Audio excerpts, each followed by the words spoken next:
Okay, I'm live. Just waiting for people to jump on. I'm doing this on my phone. Sorry, you get a lot of ceiling above me. All right, I'm just waiting to see who's going to pop on, and then we'll start our chat.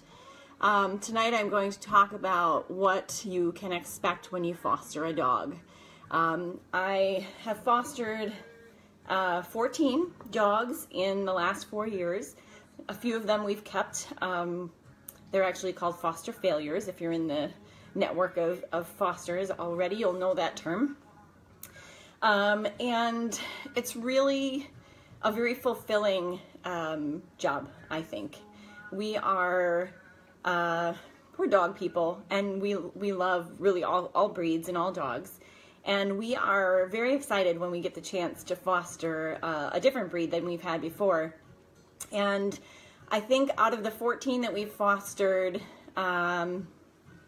we've probably had 1, 2, 3, 4, 5, 6, 7, 8, 9, probably 10 different breeds. And all very different dogs, so they're never ever the same. Of course, they're all like people. Every dog is unique, just like people are unique. But why do we do this? Why do we foster? Well, aside from the fact that it's fulfilling, it really teaches us a different way of life. Every dog has quirks. When you foster, you have to know going into it that you're not going to get the perfect dogs. They do exist, but if you would go in with the expectation that you're not going to get a perfect dog, things will turn out a lot better for you. So dogs need fosters because our nation's shelters are crowded already. There aren't enough of them. A lot of them are volunteer run. They run on donations, and they just can't sustain the amount of dogs that really need their help. So fosters are essential to not only the dog's health, but also the shelter's health as well. So these dogs come from all over the place. If you are in the foster program or you are a rescue, you know how just overwhelming it can be with the amount of dogs that come through. Dogs need us a lot up here, particularly because there's higher turnover. We treat them differently up here than they do in the South. We get a lot of dogs from Southern Illinois, from Tennessee, from Kentucky, Indiana. A lot of those dogs, they just have a different attitude about them in the South. They treat them more like property than they do family members, and so you get a lot of dogs occasionally will come through that really have very few social skills. They have very little obedience training. They can be handfuls. So you have to go into this knowing that you could get a dog with a lot of issues, a lot of quirks, but that doesn't mean that a dog can't overcome. That's where I come in as a trainer and behavior consultant. I work with rescues to make sure that dogs do fit in, and if they have issues, that we work through them with the fosters so that they can be productive adoptions later. So do the dog breeds really matter? Not yes, but no. It really depends on your lifestyle. So if you're looking at fostering a dog, then look at your lifestyle and really think to yourself, like, what is my lifestyle like? Am I mostly sedentary? Do I work most of the day? Am I home a lot? Am I active? Do I like adventure? You'll find that if you tell rescues what your lifestyle is like, they will likely try to find breeds that match you. You can take any breed that they offer, of course. You can volunteer to take any breed in. But if you're particular and you have a particular lifestyle, you can certainly tell the rescue or the shelter what you're looking for, and they can keep their eyes open for something similar. Most often, rescues don't get a lot of information about these dogs. Sometimes it'll just be information from the veterinary clinic that took it in, or another shelter that took it in, and they might have only seen this dog for a day or less. And how much can you really learn about a dog in that short period of time? Not much, really. So especially when a dog is put into a shelter or taken off the streets as a stray, there's a lot of fear and anxiety that comes with that dog, and that personality of that dog doesn't really come out that first day, sometimes not even that first couple weeks. So you might get a dog that's extremely fearful the first couple days because that dog has no idea why it's in that place or you know, how it got there. But you'll see that personality come out a little bit more later on once the dog kind of settles into the routine. So occasionally too, you'll get dogs that have special needs, senior dogs in particular. There's a lot of senior dogs that need foster help, and to me, they're some of the best ones because they already have personalities that are established. They're usually a little bit more calm and laid back. Not always, but most of the time they're a little bit more laid back because they've lived their life, and now they're senior. And by senior, I mean usually a dog over the age of 10. We fostered and ended up adopting a dog that was of that age, and he was one of our most fabulous dogs. I'll get to him in a little bit, but older dogs really have a great personality and really are in a lot of need for that. And I always said that if I won the lottery, I would open up a senior center for dogs, essentially. I would open up a center that would just cater to senior dogs and let them live out their last few years in pure bliss, eating whatever they want, doing whatever they want. I think that would be the best way to go out, don't you? So anyway, you can also get dogs of all ages, so you can foster puppies up to seniors. Several of the rescues that I work with do move a lot of puppies in and out. You could foster even a pregnant mama and just offer her a safe place for a birth, and then hopefully the rescue will have homes for the puppies shortly after that. Puppies shouldn't be really away from their moms before 6 or 8 weeks, but it's a really special person that can offer a house to a pregnant dog and then wean the puppies in. That's a pretty interesting foster, but people do that. I couldn't do it just simply because my lifestyle wouldn't allow that, but some people certainly can, and when they do, they're awesome at it, and I commend them because that's a lot of work to raise not only a pregnant dog but also to raise the puppies too. It's a lot of dogs in the house. So when you foster, you're freeing up a spot in a shelter.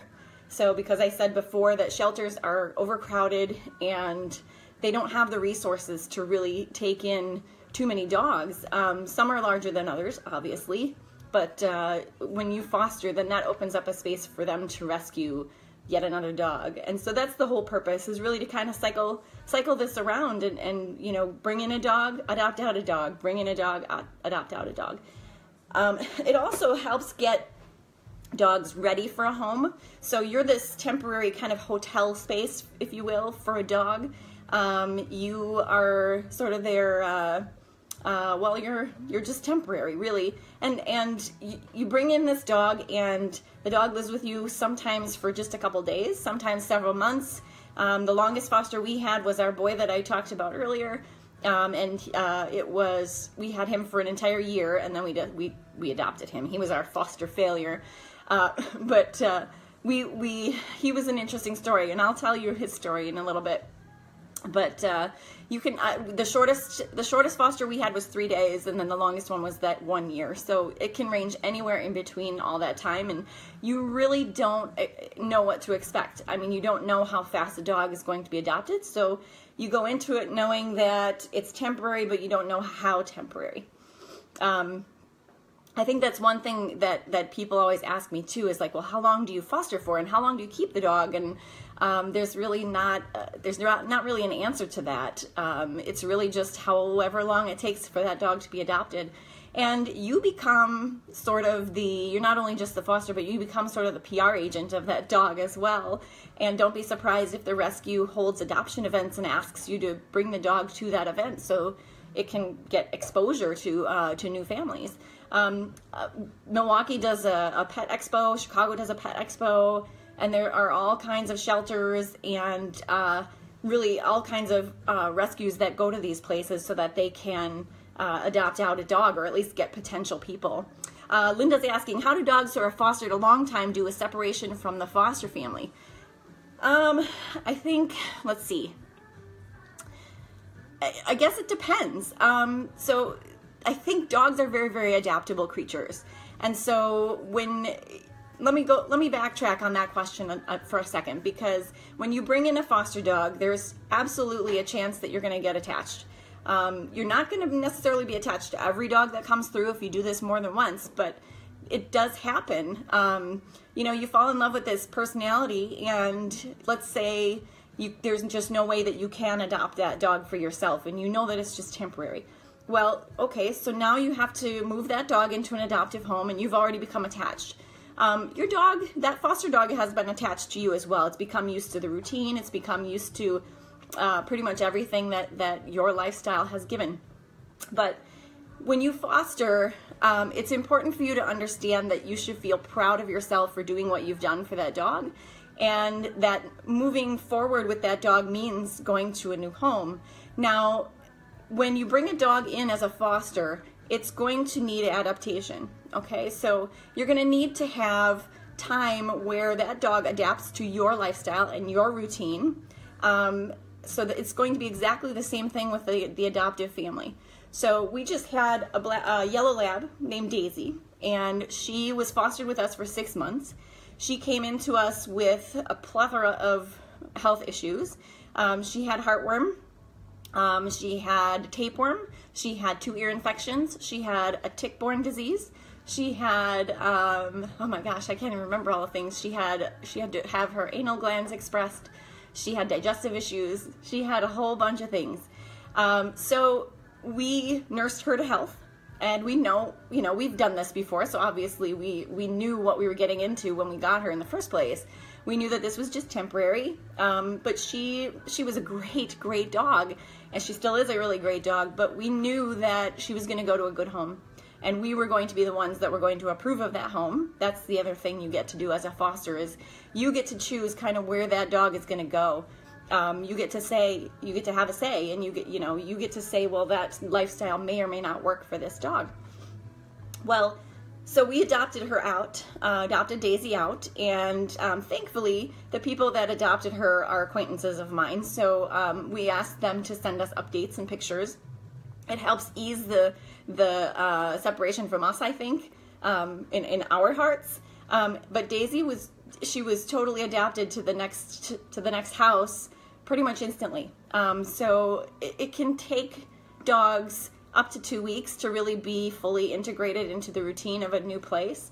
But honestly, they adapt really, really quickly. I think they adapt far faster than we ever do as humans. So you're gonna see that once you adopt out a dog and you see that the dog is quite successful in the new home, that you'll feel proud of that. I think that's the easiest way around that question, is you're going to feel proud that the dog is doing well, and the dog is just going to have to naturally adapt to its new foster family, or new adoptive family rather. However, I will add this caveat. There are times when foster dogs do get returned to the rescue or the shelter. People think that this dog's going to work out. They love it. They give it everything they think they can give it. And it doesn't work out for one reason or another. Maybe the dog just doesn't get along with the kids in the house, or another dog in the house, or a cat in the house, or whatever the case might be. And then that dog gets returned, that people just go, I can't do this, and this isn't working out, and so they return the dog. Well, then guess what? You get to be a foster again if you're available. If not, then the dog goes to another foster. I think the hardest part for us as fosters, is that dogs do get shuffled around quite a bit, and that's it's very difficult on a dog, particularly who has anxiety or fear.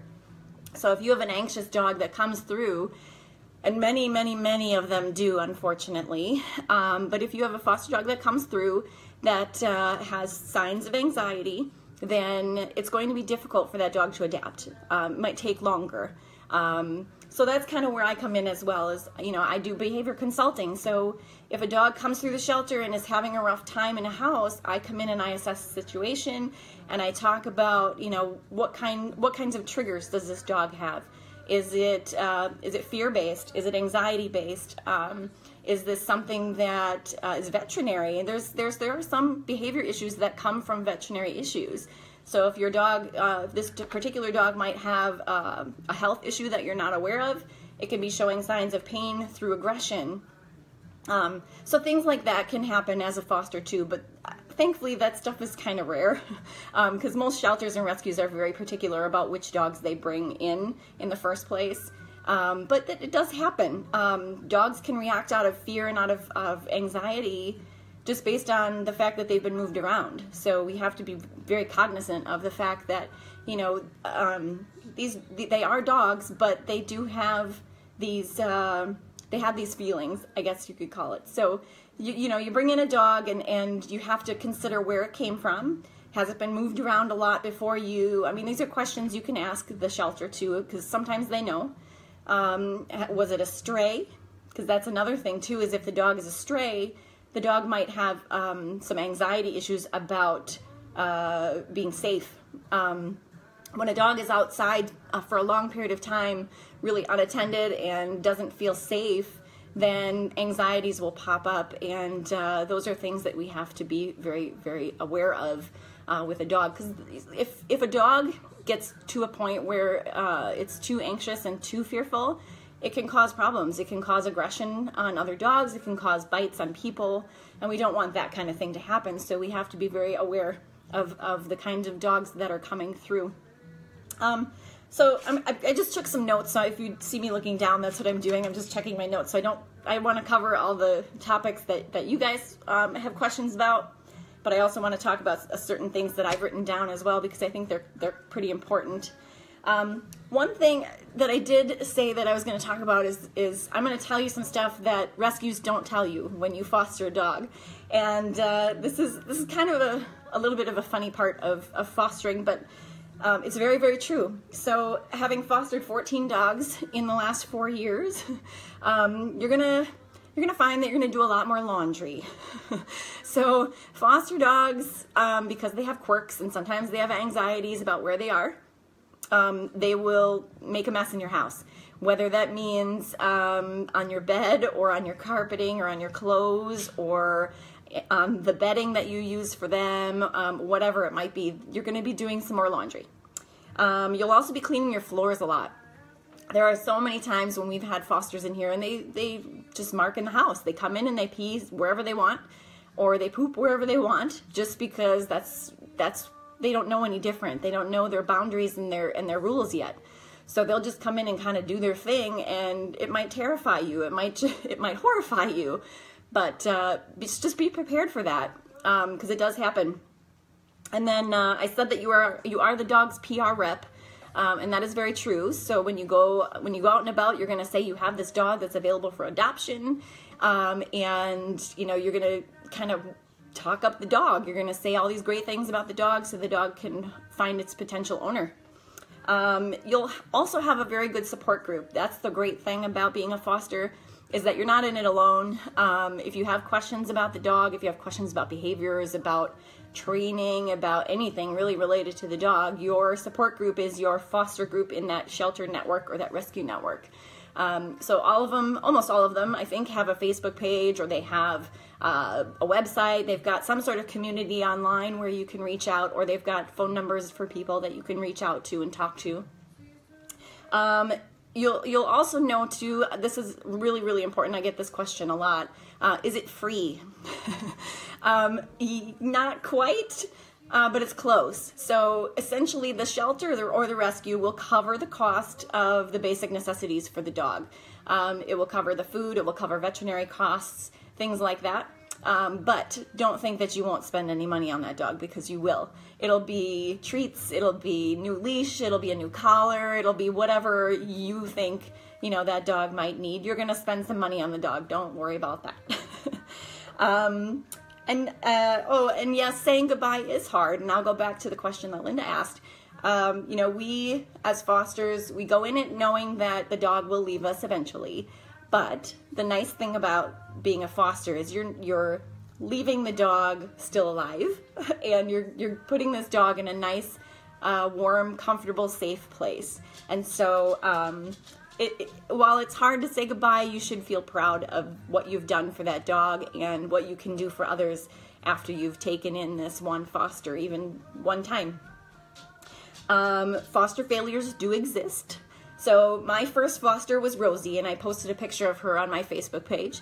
Rosie I adopted when she was 9, not quite 9, she was maybe 8.5.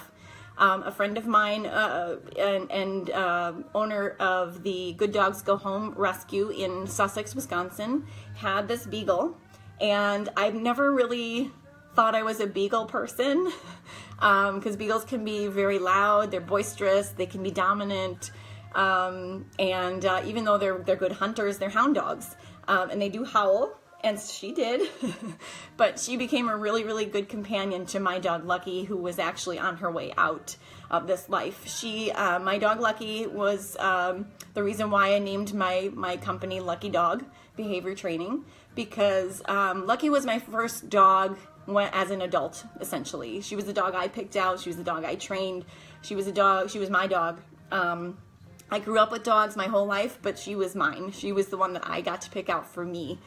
And Lucky was a Lab Shepherd mix, and she came from the Wisconsin Humane Society at the time, and she was just a puppy, a malnourished 5-pound little pup who was really timid at first, but grew into her own. And toward the end of her life, she was about 10 years old at the time, and she started showing signs of liver failure. And we really did everything we could to make her as comfortable as possible for the last year of her life. And one of the things that we were told by several people was to get another dog. And at first we were kind of confused by that, like, really, get another dog? Why would that make a difference? But I kid you not, as soon as we got Rosie into our house, Lucky perked up, and she had a companion. Even though they weren't the best of friends, they were companions. And I'm a firm believer in packs of dogs. I'm a firm believer in having at least 2. Not everybody feels that way, but I believe that 2 dogs, I will never have less than 2 dogs. It will always be at least 2. Because they really do feed off each other, they learn from each other, and they play with each other if they get along that way. So anyway, Rosie came along, and she was a great little beagle. She got into a lot of stuff. Some of you out there probably remember her antics, but she got into everything. The first week that we had her, she learned how to open my bifold pantry door, and she ate unbelievable things in the pantry. But she was a good dog, and she really did wonders for Lucky, and Lucky lived in really a whole year after we got Rosie. And so I'm very, very thankful that I jumped into the foster network when I did. And then, so Rosie was our first foster, and then we got Hotch. Hotch came, I want to say a few months after we put Lucky down. I can't remember the timing exactly, but Hotch was our senior dog, and that's the dog I was referring to earlier in this podcast, or in this broadcast. Hotch was a senior Black Lab mix. We think he was maybe Black Lab Golden Retriever. We're not really sure, but anyway, he was a senior dog, and he came to us with Lyme's disease, that we knew of for sure. We tried to place him 4 times, and he couldn't do it. There was always a reason why he couldn't be placed. The first place that took him was very well versed in Labradors. They were excited to have another one in the house, and they had cats. And we didn't really know anything about his reaction to cats at the time. But we found out afterwards that he really was trying to attack their cats. So he was not a cat dog. That's one thing that you do learn about fosters, is you don't always know these things ahead of time when you bring the dog in, but you learn them when it happens in front of you. And so sometimes you can get information like, the dog is good with kids or good with cats or whatever. And oftentimes rescues will test that to make sure, because they want the fosters to succeed. But sometimes you don't know. And so anyway, Hotch went to this house, and he was trying to attack their cats, and so we got him back. And then the second time, and third time, and fourth time, he wasn't having it. He just wanted to go after the other dog in the house, or just wasn't comfortable in the house at all. So we ended up taking him back again and again and again. And he became Scott's dog, actually, my boyfriend. He became Scott's dog. And after a year of having Hotch, we adopted him officially, and then we had him for another year after that, and then we had to put him down. He actually had dementia, And dementia in dogs shows up in peculiar ways. He actually would sit and face a wall and not do anything but look at the wall for a long, long time, which at first we thought was a little quirky and kind of weird, and we thought maybe it was just someone trained him to do that when we were eating, but that wasn't the case. He ended up doing it a lot more as time went by. He would show signs of confusion and short-term memory loss, and he just deteriorated as he got older, and we ended up having to put him down. And I could go through the long list of all 14 of my fosters, but I'm going to go back to Rosie for a second because I told you I would tell you about her scar. We had a foster in between. Let's see, we had gotten Rosie. It was actually before we had gotten Hotch, and we picked up a foster that was a pit bull mix, from what we were told. Anyway. Now, you don't always know the exact breeds of the dogs. People mostly just guess, but we're thinking that was a guess.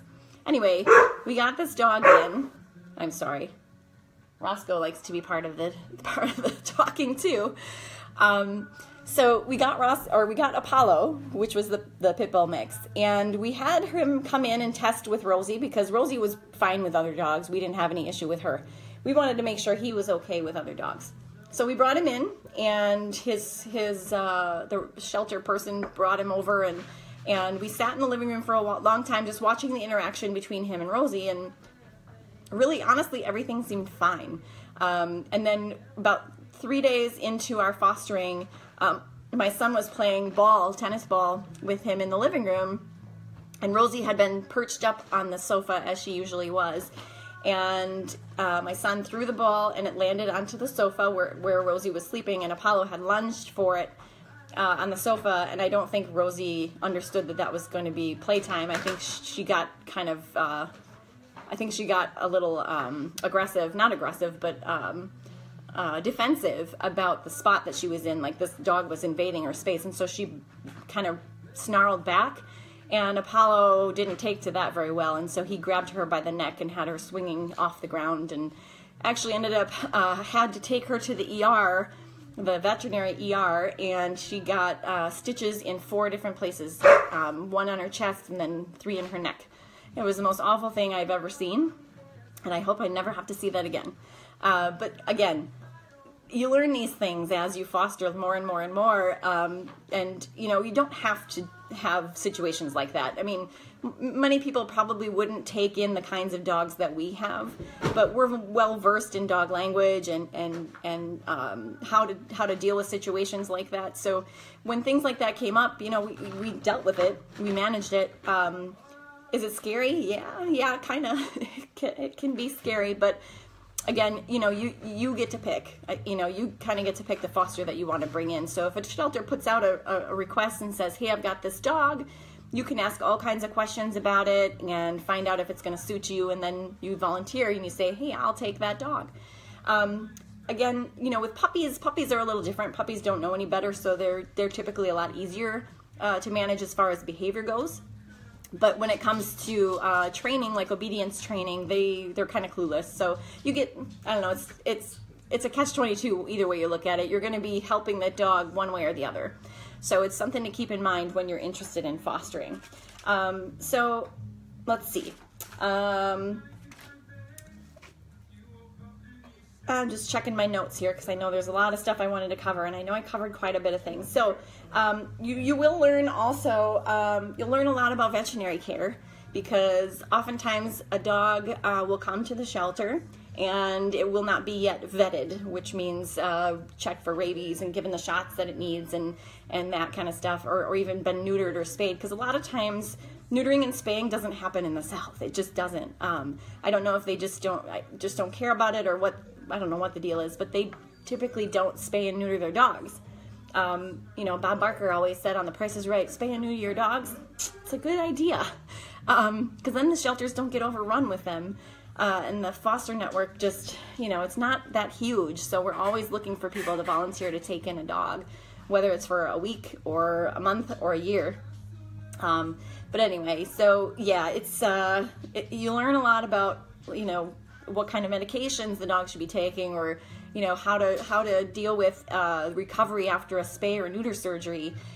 So yeah, it gives you a little bit of education as well. So that's kind of to me, it's kind of a nice thing, because then I know going into the next time what to expect.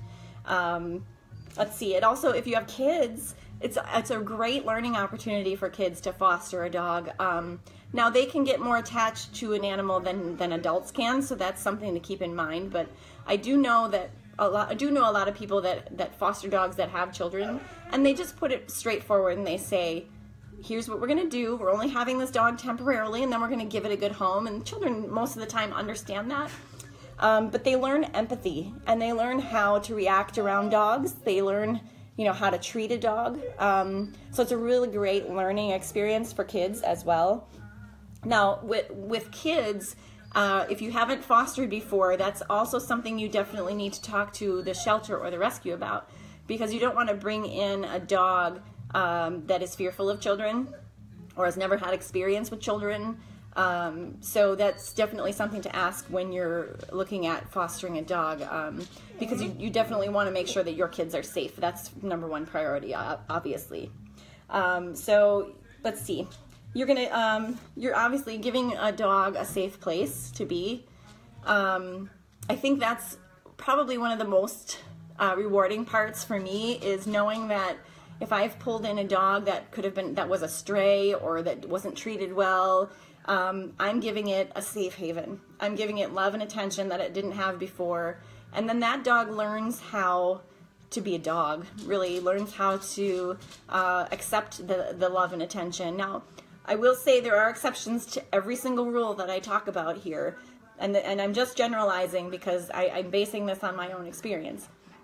But for the most part, you're going to get dogs that really, they learn quickly when you bring them in, and they learn to love you back.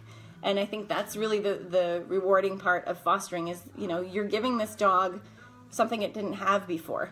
Or if it did, it hasn't seen it in a long time. So it's extremely fulfilling in that way as well.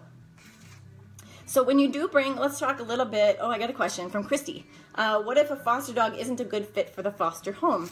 Good question. That does happen, because you don't always know what that dog personality is right off the bat, because the dog might come into a shelter or a rescue and only be there a day or less.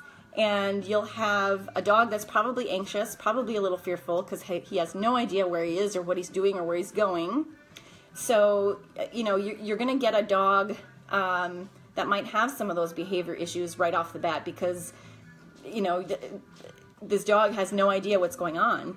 But as you have this dog for a few days and you set the boundaries and go through your routine, that dog is going to learn how to react and how to be in your house. But sometimes it doesn't work out, and that's okay.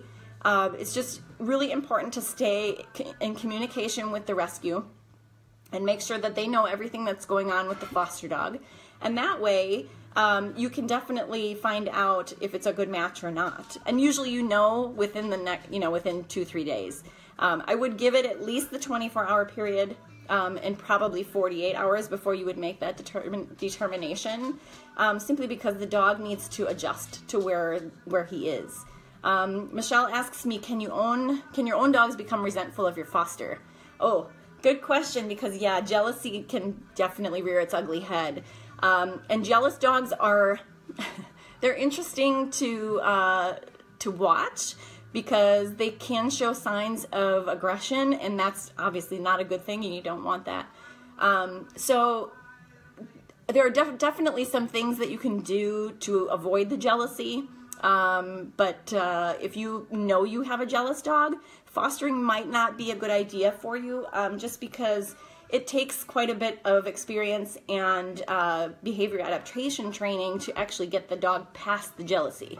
But again, that's where I come in, because my experience is, and my job really is to help people, empower people in learning the dog behavior and learning triggers and learning how to fix problems that exist.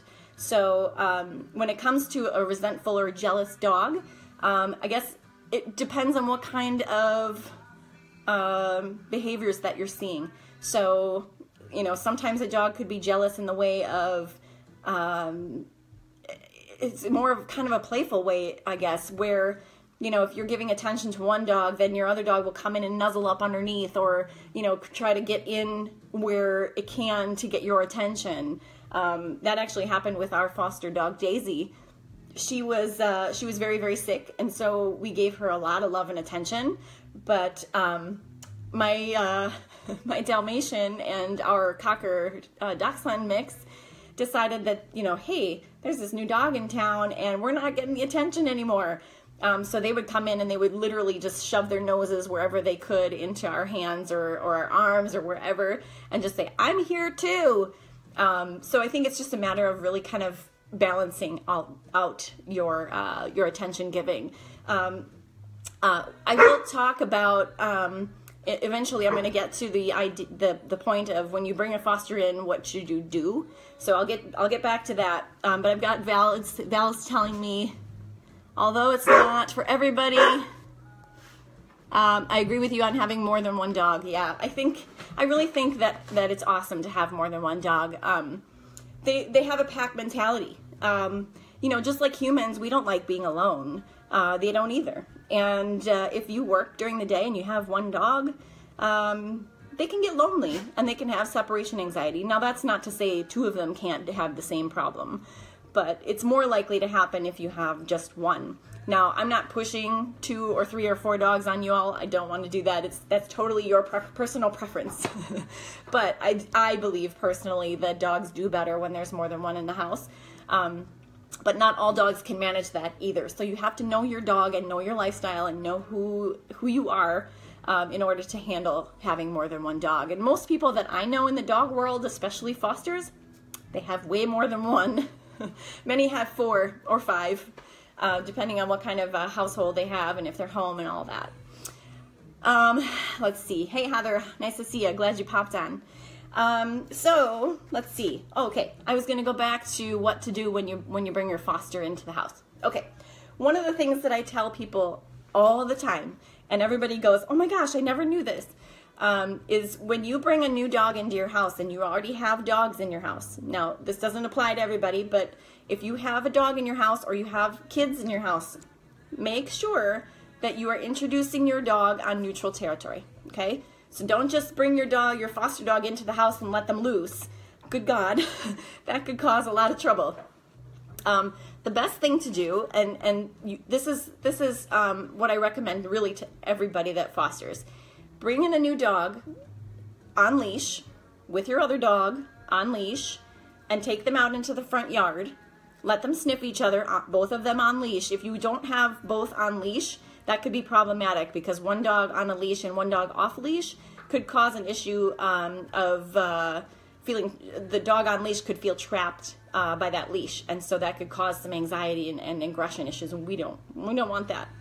So put them both on leash, meet them on neutral territory, somewhere that's not in your house and not really owned by your other dog. So the front yard is usually the place that I request, or driveway, or even in the middle of the street. But put them on neutral territory, let them smell each other, and then go for a little walk. That is the first thing that you should do with these 2 dogs, or 3 dogs, or 4 dogs. Go for a walk. The walk to a dog is probably one of the most important things you could ever do with your dog. It is a structured walk, not just a let's go walking and smell everything. This is a structured walk where the dog is doing what you want it to do. So you've got complete control of that leash, you've got complete control of that dog, and it's going where you're going, okay? That you're not following it, you're letting that dog follow you. So now there's going to be probably a few of you out there that are going to say, yeah, but this dog pulls me and this dog was, yes, that does happen. Sometimes dogs just get anxious and excited and they want to pull you. Try the best you can not to let that happen. I guess the easiest thing to do is to have them both on each side of you, so they're not immediately next to each other, but on both sides of you, and hopefully having another person helping you would be a good idea.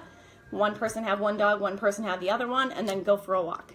Now, in a dog world, when the dogs are walking, this is a pack mentality thing. So dogs walking together really enforces the idea that they're in a pack together. And so it's really important that they kind of form that bond by that walk. So once you've done that, I recommend, and this is my recommendation to everybody, to keep the foster dog separate from your other dog for the first 24 hours. That doesn't always happen. Sometimes a foster dog is perfectly fine just coming in and adapting right away. Some are very easily adapted. However, in most cases they are not, because they come in with anxiety, they come in with fear, they come in with a question of what the heck am I doing here? So it's really important to separate your dog from the foster dog for the first 24 hours. So I would recommend either a separate room or a gated off area, somewhere where the dogs can't see each other and have interaction right away, because you'll want to introduce them slowly. Okay, so slowly, let me explain what that means. So slowly would mean at first your dog can only smell that there's another dog. That's it, smell, or maybe hear. You're introducing senses slowly. So the next sense you would introduce is sight.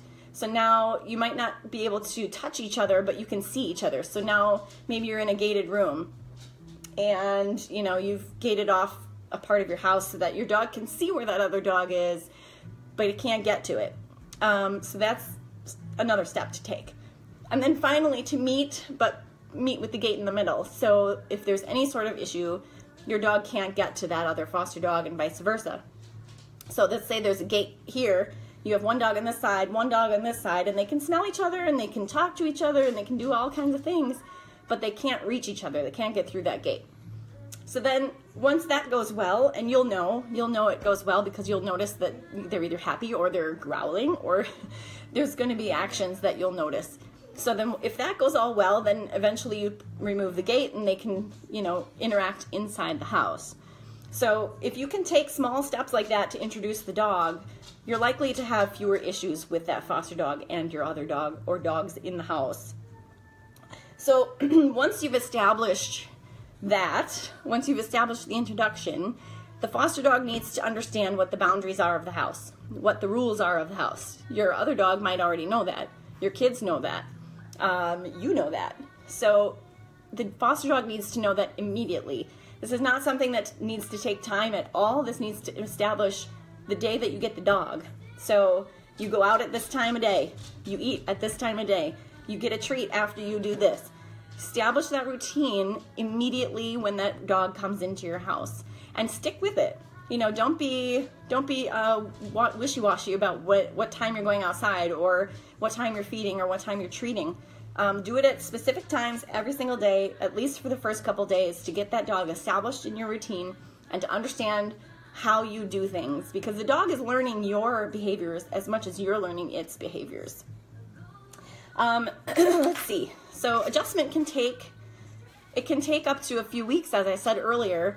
I've had foster dogs that really adapt almost immediately.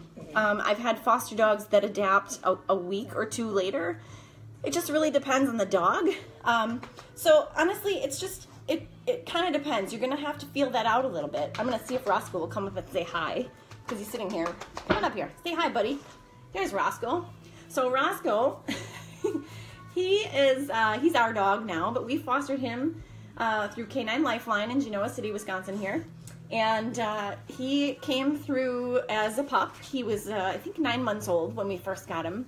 He's 1.5 years now. And he's Dalmatian mix, as you can see. He is a bundle of joy and hilariously funny. But anyway, we fostered him for a week, and right after that week, I knew for sure that he fit right into our family. We're active people, and he likes to play, and he's very fun. And yes, Heather was actually one of my counterparts in his rescue.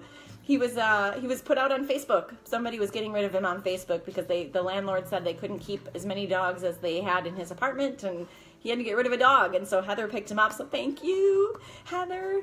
And then I agreed to foster, and so we brought him as a foster. And again, he fit right into our family like almost immediately. We didn't have to adapt with him. At the time, we still had Rosie, our beagle, and she taught him the boundaries in a nice way. She taught him. And then we also had Neve, which is our Dachshund Cocker Spaniel mix, and she's sitting on her perch over here on my couch. I'll see if I can show you where she sits. She's, yeah, see, there's, she likes to sit on the top of the couch there. So we had all three in the house for a while, but again, we knew that our Rosie was on her way out. She was showing signs of being very, very sick, so we had to make a choice. But anyway, Roscoe has been such a great pleasure to have in the house, and we got him, and he adopted immediately, and we just adopted. And I think you just know. Sometimes you just know these dogs. They come in, and you just get a feel for what they are. And he's barking at Neve because she has a toy that he wants. Sorry about that. Anyway, you just know. You just get a feeling for their behaviors and their personalities right away. And sometimes you match, sometimes you don't. Sometimes you're happy to see a foster go to another house because it maybe takes a toll on you, and it can be tough sometimes to have a foster that doesn't really mingle well. I went in to a house just this past week, and you might have seen on my Facebook. You might have seen on my Facebook page that I got bit by a dog. Yeah, it happens, and it happens probably with me more than most people. And I've only been bit twice in 14 years, so that's not a lot, but it has happened. And sometimes just human reflexes are slower than dogs, and sometimes we just don't pay attention to the signs or whatever the case might be. But this dog was very, very anxious and had obsessive behavior. And so I was trying to find out what the triggers were and where his thresholds were. And he was kind of coming at my leg, my ankle, and I reached down to grab his collar to kind of move him away, and he bit my hand. I'm fine, just so you know. No problem. But it does happen, and so we have to just be very cautious of things, and that's what my job is as well. As I'm out here trying to teach everybody how to pay attention to the signs for that, what to watch for when you have an anxious dog. Things like licking the lips. Some people don't even think about that, and they don't even think that that's a sign, but licking of the lips when the mouth is closed is a sign of low-level anxiety. It can escalate very much, and you're welcome, Kendall. Kendall was part of that group with the dog that bit me. So yeah, there's a lot of languages that the dog will give you that we're not really well versed in, and so my job is to really help you understand what those are.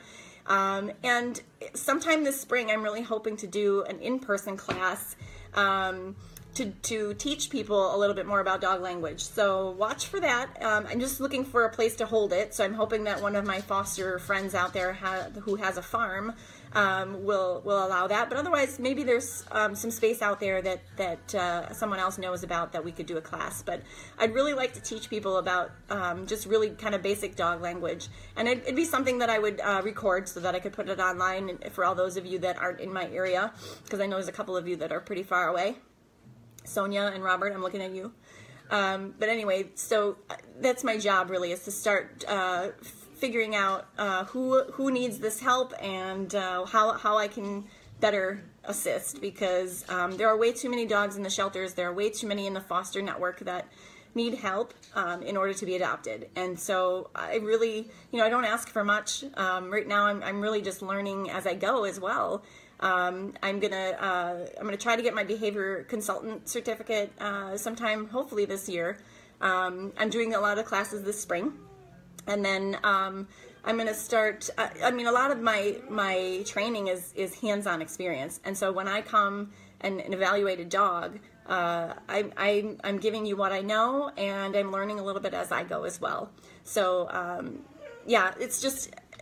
I worry about the dogs that are out there because there's so much, there's just so much to learn, and it intrigues me, and so I'm always very interested in trying to figure out how to help dogs and their behaviors. So yeah, so let's see. Val asked, can we touch on dog reactive versus dog aggression? Sure, yeah. So there is a difference. Some people might think it's exactly the same thing, but it's not. So dog reaction if you think about this, reaction is sort of a symptom of, or a sign of aggression. It can lead to aggression. Aggression is kind of like the highest level of a dog. It's a 10. Aggression is a red zone 10 case. Dog reaction could be somewhere in the middle. The dog reactive on a leash could be barking, could be lunging, could be showing some teeth or growling, but that doesn't necessarily mean the dog is aggressive. So when you have an aggressive dog, you kind of know, that the dog wants to kill. Like you could see it in the eyes. There's a focus. There's a sort of an obsessed look on the dog's face. They are, they're extremely fearful more often than not. And so you'll get a dog that all he knows how to do is react to you. He knows how to just growl and show his teeth and focus on you.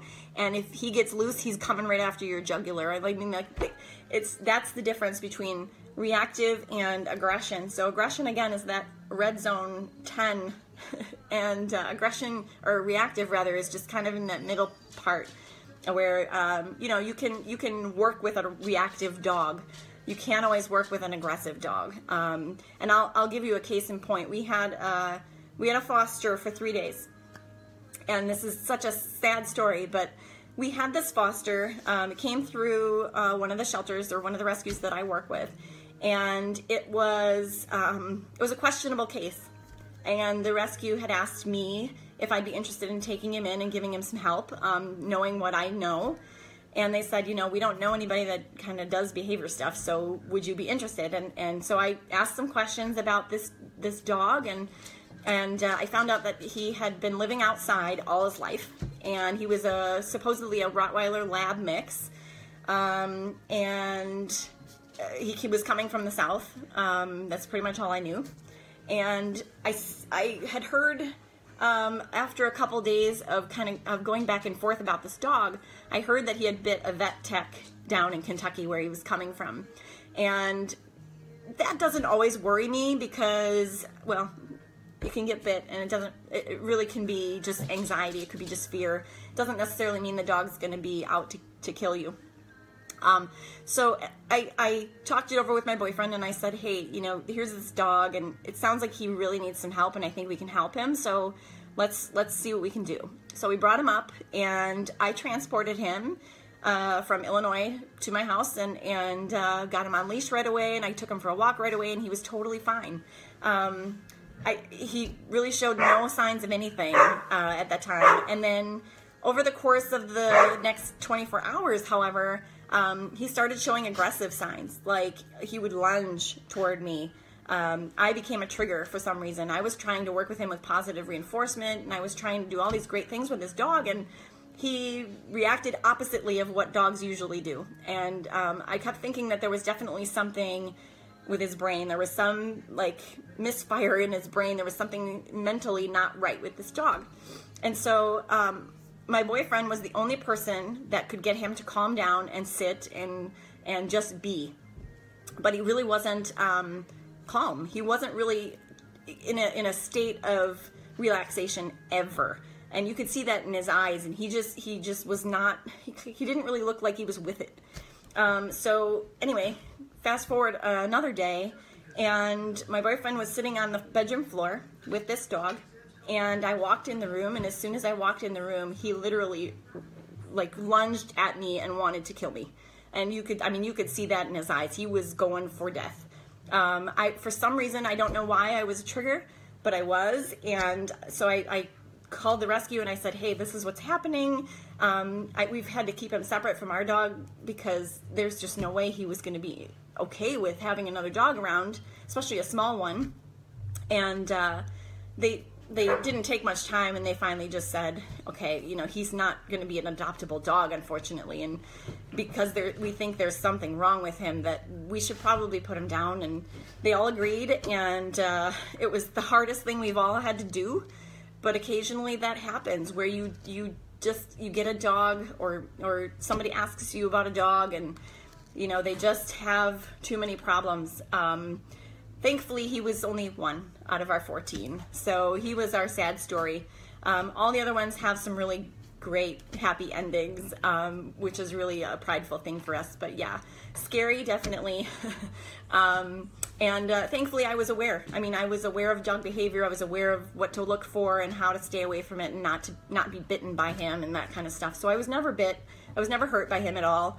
But it was just a matter of that was a good learning experience for me. Shelter dogs are often very fearful and anxious, so that's kind of my specialty, is I look for that in dogs, and I help them through that because they want to live calmly and peacefully just like we do. So I'm gonna pop on a couple of questions if anybody has any other questions for me. And yes, yeah, Heather, exactly. Euthanasia sometimes is the most freeing thing you can do for them. And we came to terms with that. That was one, I mean, we cried. We took him into the shelter, into a different shelter to get euthanized. And both my boyfriend and I, my boyfriend was the only person that could calm him. And so the shelter, the vet tech actually asked my boyfriend to hold him while they were injecting him, and it was the most awful thing we've ever had to go through. We both cried. We cried for a day afterwards because we had to work through the whole idea that we put a dog down on purpose, and that's obviously not what we are meant to do. What we're meant to do is help them and adopt them out and give them happy, healthy lives. But honestly, sometimes you can't. Sometimes it just doesn't work out. And I'm sure in our many years of fostering ahead, there might be more like that, but it does happen. So we have to just come to terms with the fact that, you know, sometimes that is the best thing for them, because they're not going to live happy, productive lives if they continue the way they are. So yes, that is a sad part. That is the very sad part about any dog, for that matter, even the ones that you own. Eventually their lives end, and that is a part of owning a dog. So on a happier note, yeah, fostering is so very fulfilling. I wouldn't do it if it wasn't. Yeah, you have those moments where things are hard, but honestly, the happier moments and the prideful moments they far outweigh those sad ones. So I highly recommend fostering a dog. But again, I'm going to go back to what I was saying in the beginning, because some of you weren't here right off the bat. But yeah, you have to know your lifestyle. Understand like what you can handle, and what, if you already have a dog, what your dog can handle. Because some dogs they're just particular about who's in their space. My Rosie was a little bit particular about who was in her space, although she got along with every dog. But there were some that she just avoided. You know, she just didn't care for them, and she would just do her own thing, and then that was that. But some dogs don't just do that. Some dogs will react, and so you have to just be aware of what you have in your own house in order to get what you want out of your other dogs. So yes, oh, cuddling a floppy-eared hound dog. Yep, and yes, that's Roscoe barking in the background. So let's see. Kendall, what have you got going on here? Let's see. 1-year-old dog who is challenging and fighting with the oldest male dog. Oh, yeah. As well as picking up the small female. He takes every toy, picks it up. They pick up away and eventually creates a fight. So, yeah, that's kind of a dominant behavior, I would say. I guess it's kind of hard to diagnose just from a quick little tidbit like that, but sometimes it depends on the dog. Some dogs just don't do, like, it's harder to do male and female and female. Hey, Roscoe, stop that. I don't know what he's doing. He's barking at Neve, probably. So it could be hormonal, a thing like that, because sometimes male on male, particularly, their pheromones can get in the way, and even if they're neutered. So sometimes that can be an issue. I think there's also a boundary issue going on there, where probably the owner or foster isn't stepping in and establishing a clear boundary for things like that. So I think it's just it's a control thing with dogs. So they want control of their toys. They want control of their space. And not every dog is like that, but every once in a while you get one that really just wants control of his own space and he doesn't care about anything else. And, you know, he'll make it well known that this is mine and this is mine and that's mine too. But that dominant behavior can be fixed. It can be, the training, it's what I call behavior adaptation training. And so what you do is you distract that dog from that challenge. I'm not going to get into too many training techniques on this broadcast, just simply because this is more about, you know, why you would foster a dog and what to expect. So if we have further questions after this, please feel free to leave them in my message box or on my Facebook page, and I'm happy to get into discussion with you a little bit more. And if you want, I'll even tell you this too, and most of you know this, but if you're within an hour radius of Genoa City, that's my service area. So my website is on my Facebook page. If you go to the About section of my Facebook page, my website's there. So you can log on to my website and schedule a free consultation. First consultation is always free for me because it's really my chance to just evaluate the situation and decide whether or not I can help. Most of the time I can, thankfully. But it's just my way of getting to know you and getting to know the challenges that you're facing with the dog. So it can last about 30 to 60 minutes. It really depends. It's about 45 minutes is what I tell people. But it's absolutely free to you. It doesn't cost anything. And then from there you decide if you want to go further with training or not. It's up to you. So I'll leave that out there as well for you guys. Let's see. I'm going to take just a few more questions about fostering if you have any. I know we all want to save every dog, don't we? I know, Jesse, that's my thing too. Is like if I had all the space and money in the world, I'd be doing exactly that same thing. Yeah, so Roscoe, he's crazy. He's been barking in the background. I think he's been wanting to go outside too, so I gotta get off so I can get him out. So Heather, we get a lot of people wanting to try fostering but are fearful of the unknown and about the dog. So yeah, Heather, what I say to that honestly is have them ask questions, because you can help them understand that fostering is actually a good thing, and they can really kind of pick and choose what dogs they want to foster. Because you're obviously not going to throw a dog at them that doesn't fit into their lifestyle. You're not going to throw a really active dog into a disabled person's home. I mean, that's just not going to happen. So yeah, have them ask questions and give them as much information as possible. And you know, I work with you, so throw my name out there, and if they have issues, they can certainly call me or email me or Facebook me or whatever they want to do. Let's see.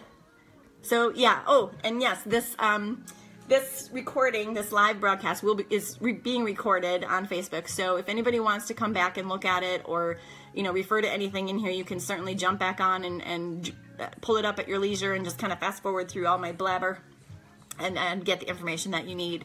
And again, I'm always open to questions, and you know, if you need help with something, or if you have a question about some kind of behavior that you're not familiar with, please let me know. Just email me. Just, you know, Facebook is always a good way. I'm always on Facebook for that reason. So yes, please just jump on and ask. I'm very open to that. And yes, your shelter relationships are very important.